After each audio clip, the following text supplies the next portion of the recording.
Just stopped by the VW salvage yard. I don't remember seeing this before here.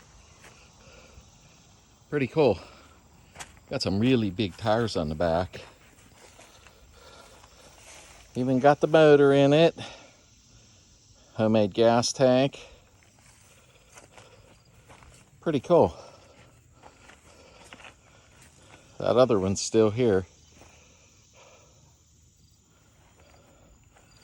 Yeah, I think the herd's thinning now.